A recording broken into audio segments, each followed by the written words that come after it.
Salam saudara-saudara yang dikasihi Tuhan. Dalam video ini kita akan mendengar kesaksian yang sangat menyentuh dari seorang mantan muslim yang mengalami perjumpaan pribadi dengan Tuhan Yesus Kristus. Hidupnya diubahkan dan sekarang ia bersaksi serta membawa banyak jiwa datang kepada Tuhan Yesus. Bagi Bapak Ibu dan Saudara yang baru bergabung di channel ini, silakan berikan dukungan dengan cara like, komen, dan subscribe. Dan juga bagikan video ini kepada Bapak Ibu dan Saudara dan teman-teman supaya banyak orang yang diberkati oleh Tuhan. Kiranya kesaksian ini menguatkan iman kita semua dan menjadi berkat bagi banyak orang. Mari kita mendengarkan dan menyaksikan bersama-sama. Tuhan Yesus memberkati. Untuk semua yang menyaksikan tayangan ini, nama saya adalah Saiful Hamzah. Saya berlatar belakang keluarga dari Muslim. Orang tua saya adalah haji. Mungkin nanti bisa ditampilkan ya Pak ya. Mungkin bisa ditampilkan dulu Pak. Supaya jangan ada dusta di antara kita kan. Orang tua saya adalah seorang haji ya saudara. Orang tua saya naik haji sekitar tahun 1990 ya, dalam peristiwa terowongan Mina. Dan saya memang dari kecil sudah dibentuk dari keluarga Muslim. Dan saya karena ada dua suku di dalam tubuh saya. Yang pertama suku itu adalah suku Batak Mandailing. Batak Mandailing mayoritas itu adalah Muslim karena ada 5 suku di daerah Sumatera Utara dan mayoritas Muslim adalah Batak Mandailing. Ibu saya bermarga Rahab dan kampungnya tepatnya adalah di daerah Batang Toru atau dekat Sibolga. Kalau orang Sumatera ya tahulah daerah sana ya. Dan yang kedua, orang tua saya adalah dari ayah itu bernama Haji Andi Thohir. Orang tua saya itu dulu orang mengenalnya dengan Makassar ya, Sulawesi Selatan. Tetapi sekarang lebih dikenal dengan nama Sulawesi Barat atau orang suku Mandar. Tapi orang lebih mengenal daerah kurang terlalu kenal dengan Mandar, tapi lebih sering disebut dengan orang Makassar. Jadi darah saya ini ada dua, Batak Mandailing dengan Makassar. Saya bersyukur kepada Tuhan kalau saya bisa menjadi hamba Tuhan, itu semua karena kebaikan Tuhan. Saya dibesarkan dari keluarga Muslim yang taat juga, sebagai seorang Muslim yang taat, begitu juga saya. Walaupun akhirnya seterusnya itu kurang baik. Tapi itulah perjalanan hidup manusia gitu ya. Kadang kita baik, kadang kita jahat, kadang baik, kadang jahat, itu biasa dalam kehidupan manusia. Dan saya pernah sekolah, saudara, di madrasah, mungkin ditampilkan dulu Pak di ijazah di madrasah saya. Di madrasah, yaitu di daerah Pelumpang. Saya lahir dan besar di Jakarta tahun 1974, tepatnya 12 April. Dan saya dibesarkan dari keluarga Muslim ini dan semua karena kebaikan Tuhan. Kalau saya bisa lalui perjalanan hidup saya sampai saat ini, sampai saya bisa menjadi hamba Tuhan. Dan tadi saya bilang saya berlatar belakang dari keluarga Muslim dan ini ijazah saya ketika saya di madrasah, yaitu di Arastia. Kami tetap baik-baik saja karena ada kelompok alumni Arastia yang selalu kontak-kontak dengan saya. Dan bahkan kami lebaran kemarin ada reunian bersama lebaran. Jadi kami tetap baik-baik dengan kawan-kawan di madrasah. Dan karena saudara ingin terus saya mau melanjutkan sekolah, akhirnya saya terus Pak dilanjutkan kepada jenjang pendidikan di Universitas Islam Sumatera Utara, yaitu di UISU. Tapi saya tidak tamat. Ada maksud Tuhan, rencana Tuhan yang luar biasa dalam hidup saya.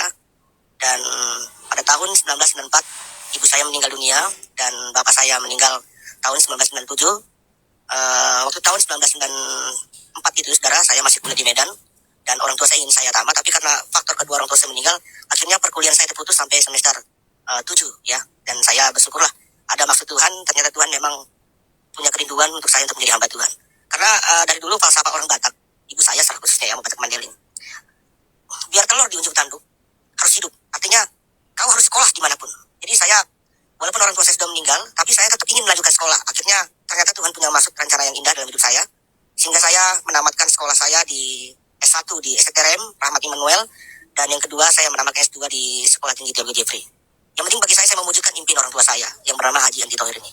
Saya bersyukur saudara kalau saya bisa menjadi hamba Tuhan ini bukan rencana yang saya tidak saudara, tapi ini adalah rencana Tuhan dalam hidup saya, sehingga saya dibentuk dari hal-hal yang mungkin tidak enak, mungkin sesuatu dalam hidup yang tidak baik. Saya waktu orang tua saya meninggal dunia, saya merasa frustasi sekali lah, karena kuliah saya pun terbentur. Akhirnya saya jatuh ke dalam narkoba, minum-minuman keras, dan semuanya lah apa yang tidak baik saya lakukan. Sampai namanya saya pernah menjadi seorang dibilang perampok tidak ya, penodong lah begitu ya. Saya pernah nodong orang dan akhirnya saya masuk penjara. Tapi itu semua perjalanan hidup. Ada rencana Tuhan yang indah.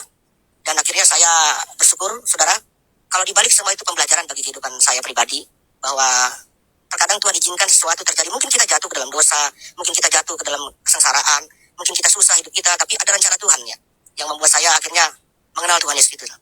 Itulah latar belakang saya, mengapa saya menjadi orang percaya dan dari keluarga-keluarga Muslim ya. Dan hanya saya, saudara, kami empat berkeluarga, ada 4 Pak Alas ya, 4 berkeluarga kami. satu kandung, 3 tiri. Jadi ibu saya menikah dengan bapak saya bawa anak, lalu ibu saya bawa anak 2. Jadi mereka menikah, lalu lahirlah saya. Jadi seperti itulah Pak Lase. Jadi saya dalam keluarga yang, tapi tetap kami harmonis, apapun yang kami lakukan kami tetap harmonis. Karena memang falsafah kami orang ujung pandang lah, khususnya orang tua saya selalu bilang, dalam berkeluarga itu seperti air gitu loh. Kita bacok dimanapun tuh air, tetap aja dia akan nyatu kembali. Jadi walaupun proses perjalanan kepercayaan saya, perpindahan agama saya dari dari Islam ke Kristen, ya itu bagi saya sah-sah aja sih. Namanya negara kita kan menjamin hak untuk orang beragama, ya. Siapa memeluk, saya mau memeluk Buddha, mau memeluk Hindu, mau memeluk Konghucu kayak satu kalipun, mau memeluk agama apapun itu hak pribadi. Ya, hak pribadi saya. Jadi walaupun ada sedikit pertentangan, tapi kami tetap akur. Jadi walaupun ada sempat terjadi konflik-konflik yang sempat sampai waktu tahun berapa kali, kami tahun 2007 kalau tidak salah, lalu tahun 2012, lalu 2016 sampai keluarga saya bawa parang mau celuritin saya.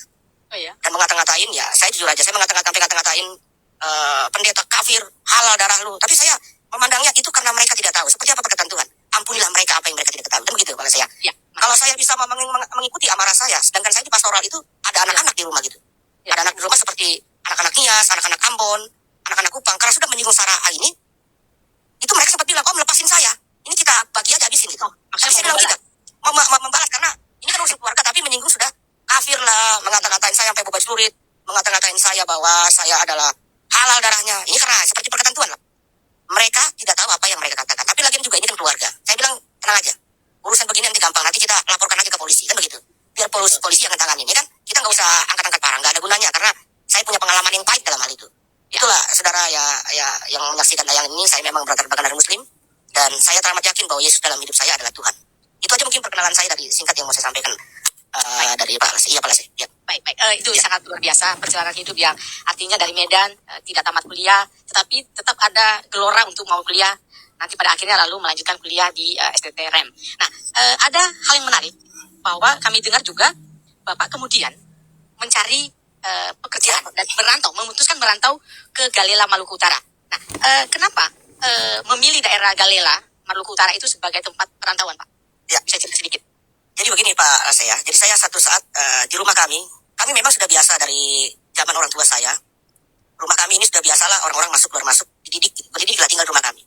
Ya. Bahkan rumah kami ini sering kami pakai untuk namanya tahlilan ataupun pengajian atau latihan musik lah seperti untuk panggung kemana-mana gitu. Memang orang tua saya di daerah Pelumpang ini cukup ya ada nama lah ya, karena termasuk pahlawan kelurahan lah, begitu pahlawan RW lah, karena orang tua saya yang perempuan itu adalah sebagai pembina dari satu bola voli di Jakarta. Jadi dan termasuk orang tua saya juga cukup lumayan danton di daerah wilayah ini. Jadi cukup ada nama lah.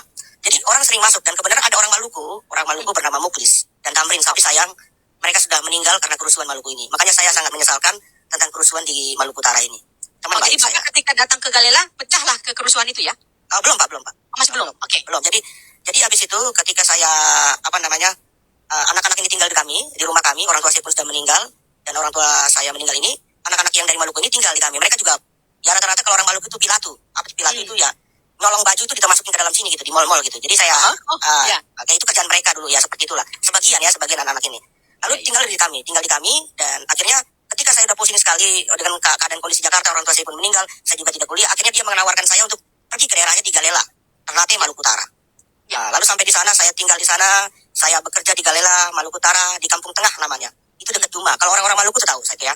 Orang-orang Maluku yang menyaksikan tayangan ini tahu namanya Duma, Galela, Duma, Kampung Tengah, Kira, lalu ada namanya Sutabaru, Igabula, lalu namanya Galela, atau namanya Desa Suwasio. Jadi disitulah saya bekerja. Dulu bekerja saya hanya sebagai bisnis kopra gitu, bisnis kopra, dan saya belum mengenal Tuhan sama sekali. Saya masih Muslim gitu. Jadi saya sering sholat Jumat juga, walaupun kehidupan saya, tapi prinsip saya, walaupun saya suka dengan minuman keras atau apapun, tapi prinsip saya, satu hal yang saya minta, Tuhan, ini keadaan saya mau berbakti kepada Engkau ya Allah. Jadi walaupun saya dalam keadaan mabuk gitu lah, tetap saya melakukan sholat gitu lah. Ya, tapi mabuk kan nggak mabuk parah gitu ya, mabuk artinya ada kan setengah mabuk yang gini-gini lah, tapi itulah perjalanan hidup saya. Lalu di samping Kampung Tengah itu ada satu kampung namanya Kampung Duma. Saya suka minum di situ, minum cap tikus di daerah Kampung Duma itu, dan saya tertarik, saudara ya, yang menyaksikan tertarik dengan tata cara mereka, keakraban mereka, tertarik dengan namanya gambar salib gereja, dan tertarik mereka mengikuti ibadah. Kayaknya asik gitu loh, bagi saya enak gitu loh ya. Jadi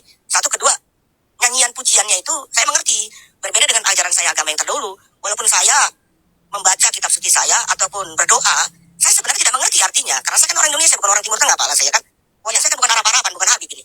Ya. Ya kan? Ya. Wajah saya asli orang Indonesia. Jadi saya nggak ngerti itu bahasa-bahasa. Misalnya seperti doa-doa lah, doa mau puasa, doa inilah Allahumma lakasumtu wa bika amantu wa larzika atartu, seperti begitulah gitu. Padahal saya nggak ngerti artinya, cuma saya seperti rutinitas yang saya lakukan. Tapi ketika saya melihat orang-orang ini di kampung rumah ini, mereka memuji Tuhan dengan puji-pujian dan meresap di hati saya. Itulah pala saya. Awal saya sampai di Maluku Utara itu. Akhirnya karena saya bangkrut bahasanya bangkrut ya. Bangkrut dari bisnis saya di Kopra. Lalu akhirnya saya pergi ke Desa Suasio. Desa Suwa itu dari Galela juga.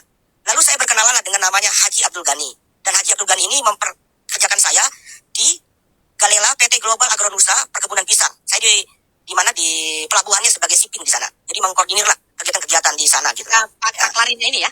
Iya itu Pak. Itu tayangan-tayangannya itu. Karena ini kenapa saya tampilkan ini? Waktu kerusuhan Maluku Utara, ini kan semua pada kabur gitu loh. Jadi akhirnya lari ke Manado, dan lari di Manado akhirnya saya minta, tolong dong buat pernyataan saya. Ini pernah bekerja di PT Global. Pernah bekerja, ya. Karena kan Global itu hancur Pak. Semua gara-gara kerusuhan itu, baik kantor, kebun pisangnya sudah hancur semua sama gara-gara kerusuhan itu. Inilah saya minta yang menandatangani itu adalah Nestor C. Parasol. Dia orang Katolik. Tapi ini bukan masalah agama. Saya cuma minta data dia bahwa saya pernah bekerja di PT Global Agronusa Indonesia. Ya, itu Pak. Jadi inilah saya meminta kepada dia untuk diberikan supaya saya untuk jadikan acuan untuk melamar ke tempat lain. Gitu loh Pak. Ya. Ya. Akhirnya dari Galela, Bapak bekerja itu kan. Di Galela selama berapa tahun, Pak? Selama berapa tahun? Dari tahun 97 ya Pak. 97. Lalu tahun 97 saya merantau di Galela. Dan tahun 99 kerusuhan agama. Nah di situ Pak. Kerusuhan agama itu berawal dari mana? Berawal sebenarnya kami di Galela itu aman-aman. Karena memang ada tradisi orang-orang Maluku itu FAM. Marga Pak. Ya. Marga berkeluarga. Jadi karena di Maluku, itu di Ambon khususnya, itu terjadi sudah mulai kerusuhan agama. Lalu akhirnya merembet sampai ke Galela, Maluku Utara. Sebenarnya kerusuhan itu masalah sepele yang saya dengar dari masyarakat itu masalah sepele. Hanya satu kelurahan mau disatukan, tapi tidak mau. Karena orang Makete itu mayoritas Muslim, mayoritas berarti bukan berarti tidak ada agama Kristen. Yang mayoritas Muslim ini berikut juga desa satu desa namanya, saya lupa lagi nama satu desa namanya itu habis Makete itu, bukan Makete ada satu desa lah Pak ya di Darto Belo sana itu, satu desa itu mayoritas Kristen gitu loh. Oh namanya Kau mayoritas Kristen, dan satu kampung lagi mayoritas Islam. Bukan berarti Kau itu juga mayoritas Kristen itu tidak ada orang Islam. Di daerah Kau juga itu di daerah kampung sebelahnya juga bukan mayoritas Islam, tapi ada juga yang Kristen. Tapi karena ya kekerasan hati ini akhirnya mereka nggak mau. Mulailah satu orang melempar gereja, melempar masjid, sudah jadi kerusuhan gitu, terbawa dengan peristiwa Ambon. Akhirnya di daerah saya tahun 99 tanggal 26 Desember saya lagi bekerja, saya melihatlah itu kerusuhan mulai terjadi Pak. Dan di Galela itu adalah basic namanya pasukan jihad yang udah ada. Dan saya jujur, kalau saya tiap Desember saya mengingat itu sebagai kenangan yang terindah bagi saya, yang menyakitkan karena Tuhan menyelamatkan saya dari kerusuhan ini. Jadi Dan waktu itu Bapak masih Muslim? Mas, sebenarnya begini Pak. Waktu saya ceritakan dulu tentang namanya pekerjaan saya. Setelah saya bekerja, saya berkenalan dengan seseorang lagi yang namanya Om Seng, Tindage, orang Sangir. Dan akhirnya orang Sangir ini punya istri, tante ini bukan bekerja, dia jualan makanan. Dan karena pelabuhan dekat dengan jual makanan, jadi saya sering utang baik, dia nggak pernah perhitungan. Bahkan beras dari perusahaan kadang-kadang saya bawa. Akhirnya dia bilang, daripada kamu menderita bagaimana, kamu tinggal aja di tempat saya sekali-sekali, kata Om Seng ini. Akhirnya saya tinggal di rumahnya dan saya merasakan kasih Tuhan dalam hidupnya. Dulu saya memandang, ya ini hanya pandangan pribadi ya, nggak semua orang Islam itu punya pandangan begitu. Tapi pandangan pribadi saya, kayaknya Kristen itu kurang baik lah gitu lah ya. Bahasa saya ini pribadi saya. Kristen itu kurang baik secara pribadi saya. Lalu apalagi yang mohon maaf nih orang Chinese, saya menganggap orang Chinese itu seperti kurang baik gitulah. Jadi akhirnya saya tinggal di situ, ternyata saya menemukan kasih Tuhan. Dia benar-benar menggantikan orang tua saya. Dia begitu mengasihi saya seperti anaknya sendiri. Lalu akhirnya karena di situ ada Alkitab, ya kan? Ya secara tidak langsung aku coba-coba deh baca-baca begitulah, ya kan? Dan saya di dalam benak saya dalam Alkitab ini, mohon maaf saya pisahkan dulu perjanjian lama dengan perjanjian baru. Saya tidak baca dengan perjanjian lama, saya tadi baca perjanjian baru. Saya ingin menemukan apakah dalam ayat Alkitab ini ada suatu kata-kata kasar, kata-kata yang membenci umat Islam. Tidak ada satupun Pak kata-kata dalam Alkitab yang ingin membunuh orang Islam, membunuh apapun. Ajaran Yesus itu mengajarkan kasih. Apalagi saya membaca, ini ayat yang tertarik bagi saya Pak. Yohanes 16 ayat yang ke-16. Yohanes 16 ayat yang pertama. Begini firman Allah, semuanya ini kukatakan kepadamu, ya, kukatakan kepadamu dan kepada semuanya ini kukatakan kepada dan menolak aku. Kamu akan dikucilkan, bahkan akan datang saatnya bahwa setiap orang yang membunuh kamu akan menyangka bahwa ia berbuat bakti bagi Allah. Mereka akan berbuat demikian karena mereka tidak mengenal baik Bapa maupun aku. Tetapi semuanya itu katakan kepadamu supaya engkau saatnya kamu ingat bahwa aku telah mengatakannya kepadamu. Jadi ayat ini sepertinya menyinggung saya sebagai orang Muslim gitu loh Pak ya. Karena saya waktu itu saya tahun 2009 itu 16 Desember itu sudah terjadi kerusuhan agama yang ada di Ambon. Jadi kok Tuhan itu itu sudah tahu gitu. Ini prinsip saya ya, pandangan saya kan baru baca Alkitab. Kok Tuhan tahu? Tuhan tidak mengajarkan untuk membalas. Tuhan mengajarkan, ingatlah itu, bahwa itu sudah memang dikatakan. Jadi, saya mulai berpikir, ini, kok Tuhan Yesus lebih tahu kejadian-kejadian sebelumnya gitu loh. Ya, jadi, saya berpikir, ini ayat ini benar-benar menyentuh hati saya. Akhirnya, saudara, ya, balas saya sampaikan juga kepada Om Seng ini, orang tua saya, Om, berikanlah saya pencerahan tentang ajaran Kristen itu seperti apa. Ya, tapi memang begini loh Pak, waktu saya cerita itu, kami sudah biasa di Delayan Maluku Utara tuh sambil minum cap tikus lah gitu lah. Jadi minum cap tikus orang Toba itu minum tuak lah. Jadi saya sambil minum cap tikus dengan Om Seng ini dan saya ceritakan pembacaan kitab suci, saya salut loh sama kitab suci ini. Kok tidak ada satupun ayat yang ini. Lalu Om Seng ini bilang dengan saya, itulah ajaran kami katanya. Kami udah setengah-setengah mabuk lah sambil cerita di depan rumahnya. Karena Om Seng ini juga suka minum, jadi saya juga suka minum sama-sama lah. Biasa lah kalau kami minum cap tikus itu setengah-setengah sloki ataupun ya satu botol berdua itu udah biasa di daerah Maluku Utara kalau kami. Lalu kami minum dan ketika kami minum itu saya cerita sama dia, Om ajarin saya dong tentang ajaran Kristen itu seperti apa. Nah Om ini kan bukan juga pendeta, bukan juga majelis. Dia cuma bilang apa? Sudahlah Pul. Hanya Tuhan lah yang tahu lah. Gak usah kita debat-debatin lah masalah agama. Ya udah kalau kamu mau jadi Kristen, jadi Kristen. Kamu mau jadi Islam, jadi Islam. Enggak Om, bukan masalah debat-debatan. Saya cuma ingin tahu Om, kenapa ya kok Kristen orang Kristen itu mentuhankan Yesus. Jadi saya mau tanya sama Om. Nah Om ini kan gak bisa menjawab karena dia bukan orang teologi. Ya, kan begitu kan? Lalu dia bilang begini, dalam keadaan mabok, dia cuma bilang, udahlah Pul, pegang aja agama masing-masing. Akulah jalan kebenaran hidup tidak sampai kepada Bapa kalau tidak melalui aku. Ini Om Seng walaupun mabok dia hafal ayat, jadi saya kebantu juga lah ya. Harusnya kita orang Kristen walaupun mabok tuh, walaupun kita yang karena orang mabok aja hafal ayat, apalagi saudara yang tidak mau mabok kan gitu ya. Jadi akhirnya habis itu saudara, saya mulai terjamah hati saya lebih tertarik kepada ajaran Kristen ini gitu loh. Akhirnya saya berdoa kepada Tuhan. Waktu itu ada perusahaan mengasih tempat kepada saya satu tempat rumah. Jadi saya suka kadang-kadang ke rumah Om Seng, ke tempat tinggal itu, ke tempat saya tinggal di pinggir pantai. Saya menangis sama Tuhan. Ya ini cara saya. Macam-macam cara panggilan Tuhan ya saudara. Jangan saudara anggap negatif ini. Ada orang yang dipanggil Tuhan melalui sakit. Ada orang yang dipanggil Tuhan melalui mimpi. Ada orang yang dipanggil Tuhan melalui segala macam. Saya dipanggil Tuhan dalam keadaan apa? Mabok saudara. Jadi saya ambil minum cap tikus itu. Saya mabok berat. Saya bilang sama Tuhan Yesus. Tuhan Yesus, kalau engkau itu adalah Tuhan ya Isa alaihissalam, tunjukkan dirimu kepada saya di tempat ini. Kenapa saya begitu tertarik kepada engkau? Tapi lucunya, tidak ada satupun Tuhan datang. Tapi hati, Roh Kudus itu ya, kalau dalam paham teologi Kristen, Roh Kudus yang masuk dalam hati saya, itu yang membuat saya kuat menjadi Kristen. Nah, akhirnya, saya bilang sama Om Seng, setelah saya malam-malam itu mabuk lah saya, saudara ya. Lalu akhirnya, pas hari Minggu, saya bilang sama Om Seng ini, Om, saya mau ke gereja. Dengan bahasa logat Maluku nih. Oh, ini gila kah? Anak gila kah ini? Nggak ada Islam, semua orang sudah tahu nggak ada Islam di sini. Ini baru kerusuhan kita, sudah di Ternate kerusuhan. Itu sekitar bulan Juli lah, kalau nggak salah ya, bulan Juli saya mau jadi Kristen. Jangan jadi Kristen, malah dia menarankan jangan jadi Kristen, nanti bisa berbahaya. Om, tolonglah saya ingin mengenal Tuhan. Oke lah kalau gitu. Lalu saya mau ke gereja dan ada namanya satu kampung, ke kampung itu ada namanya hutan ya. Setiap daerah begitu ya Pak ya. Bapak tahu ya? Ya. Misal kampung A ke kampung B, biasanya di tengah-tengahnya itu ada hutan. Iya. Ya. Jadi saya menunggu di tengah-tengah hutan itu. Dia kan supir angkot, Om Seng ini. Lalu dia bawa mobil, lalu dia klakson saya pergilah ke gereja di situ. Diam-diam. Saya pergi ke gereja, saya masuklah di gereja Protestan, gereja Masai Injili Halmahera. Saya senang sekali saudara mendengar puji-pujian itu. Lalu minggu berikutnya diajak lagi saya pengen beribadah Om. Yaudah kamu tetap seperti itu. Jadi kalau saya beribadah itu dari bulan Juli itu saya beribadah di tengah-tengah hutan itu nunggu gitu loh. Ya. Lalu saya diajaklah ke Pantai Kosta. Disitulah lebih semangat lagi saya. Lebih semangat lagi. Akhirnya saya bilang sama Om Seng, bagaimana saya dibaptis? Ini nggak bisa, semua orang udah mulai ragu-ragu semua gara-gara kerusuhan. Gitu loh Pak. Ya. Akhirnya mulai merembet kerusuhan Pak. Merembet mulai dari namanya Kao, akhirnya lari ke Ternate, akhirnya masuklah ke daerah kami Galela. Di situ saya belum dibaptis Pak. Di situ saya belum dibaptis. Akhirnya karena saya sudah baca Alkitab ini, dalam Markus mengatakan masuk pasal terakhir, barang siapa yang percaya kepadaku barang siapa yang percaya kepadaku harus dibaptis. Nah sekarang siapa yang membaptis saya? Ya. Akhirnya saya dengan cara nekat akhirnya saya mengikuti ajaran Tuhan Yesus. Saya baptislah diri saya dengan bak sendiri gitu loh Pak. Ada bak besar, saya nyemplung aja sendiri dalam Bapa, Putra dan Roh Kudus. Masalah benar atau tidak yang penting saya ngikutin perintah Allah. Masalah benar atau tidak itu urusan belakang lah Pak ya. Iya. Jadi akhirnya mulailah. Kenapa saya waktu itu dibaptis? Karena sudah masuk di Galela Suwasio. Sudah mulai menyerang Pak. Di kampung rumah serang, udah mulai terjadi pembunuhan. Segala macam, pembantaian segala macam lah. Udah pokoknya baik pihak Kristen, baik pihak Islam sama-sama lah. Semua melakukan, ya kalau nggak lu mati, saya mati. Begitu kan. Jadi lebih baik saya kasih mati kamu. Jadi seperti itu. Prinsipnya itu. Ya cuma itu Pak. Mau apa lagi? Mau bagaimana lagi kan? Ya dong, kita nggak bisa salahkan dalam hal ini. Ya kan? Baik dari pihak Muslim atau pihak Kristen, kalau udah sering-sering menyerang, ya siapa yang bertahan hidup kan gitu Pak. Ya, udah benar kayak perang aja ya Pak. Oh ya udah kayak perang Pak. Udah nggak ada istilah namanya.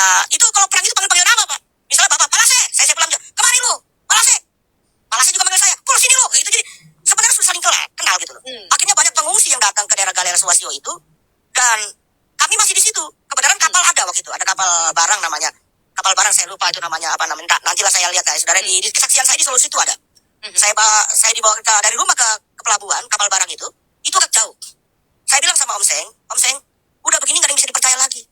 Yang jelasnya kalau Om Seng gak mati, mereka yang mati. Jadi bagaimana caranya? Sudah Om Seng, mereka kan melihat saya masih abu-abu nih. Masyarakat di sana masih abu-abu Pak. Masih abu-abu. Apakah saya Islam, apakah Kristen? Kan tadi saya ibadah kan sembunyi-sembunyi. Tapi hati saya sudah Kristen. Dan saya sudah baptis diri saya sendiri gitu loh. Jadi saya bilang, saya bilang, Om Seng tidak ada yang perlu dipercayakan lagi. Mari dekat sama saya. Kita pergi ke pelabuhan. Jika ada yang mati, jika ada Om yang serang Om, ada yang serang Om, saya mati ke muka. Saya bawalah keluar Om Seng ini dengan istri tante ini, dengan adiknya bernama Henti Dage. Saya bawa parang di belakang saya 2 biji. Dan saya bilang sama Tuhan Yesus, ini pemahaman saya. Karena saya baru baca-baca Alkitab. Tuhan, apapun yang kau mengatakan apapun yang kau minta, katamu, percayalah, engkau menerimanya. Saat ini saya mau percaya kepadamu Tuhan Yesus. Jika saya diserang, saya mati, saya minta 3 atau 4 atau 5 orang di sana, sama-sama ikut saya mati. Ya doa salah Pak. Doa yang salah, tapi itulah doa yang tulus dari saya. Ternyata Tuhan punya rencana yang indah. Pas pertengahan jalan, ada keluarga muslim, teman-teman saya datang menyelamatkan kami ke pelabuhan. Justru orang muslim menyelamatkan Bapak. Ini menarik. Betul Pak, betul. Orang muslim, kawan-kawan saya pun sudah lupa nama-nama kawan saya itu, karena ini 20 tahun silam yang lalu Pak, ya kan? Ya, jadi kami diselamatkan oleh mereka, dibawa mereka sampai ke pelabuhan, sampai mereka menjaga. Karena kan ini di Galela Sulawesi ini banyak pengungsi dari luar. Jadi kita tidak tahu orang jahat mau berbuat apa, ataupun ada kawan juga yang berbuat jahat, kita tidak tahu. Jadi ada kawan juga, teman saya, teman kerja, dan juga ada ibu-ibu itu, yang orang muslim, yang membawa lari keluar kami ke pelabuhan, akhirnya kami bisa belayar ke Manado dan mengungsi di Bitung. Itulah Pak, awal saya sebelum ke Bitung nih Pak. Artinya, selama kejadian kerusuhan itu, ya artinya kan pasti ada proses tidak beberapa hari, mungkin berapa minggu itu Pak prosesnya, atau berapa hari? Proses gimana nih Pak? Proses mulai pecah di Galela, lalu Bapak siap-siap untuk mengungsi. Oh enggak itu Pak, kejadian itu pada hari itu langsung. Pada hari itu langsung mengungsi. Jadi begini loh Pak, di daerah itu sudah ada. Pertama di daerah Kao, Malifut kalau tidak salah itu daerah Kao, Malifut, terjadi kerusuhan lalu merembet ke Ternate, dari Ternate merembet ke Galela. Galela ada kampung-kampung lagi, itu udah dekat Pak, sekitar berapa kilo-kilo aja. Ya udah pasti merembet ke kami gitu. Jadi udah banyak pengungsi. Dan pada hari itu kami sudah tidak tahu lagi Pak, hanya Tuhan yang tahu Pak yang bisa menyelamatkan kami. Ada aja cara Tuhan menyelamatkan, memakai orang muslim untuk menyelamatkan kami. Itu loh Pak. Demikianlah kesaksian ini. Kiranya Bapak, Ibu, dan Saudara semua diberkati serta dikuatkan untuk tetap setia kepada Tuhan Yesus.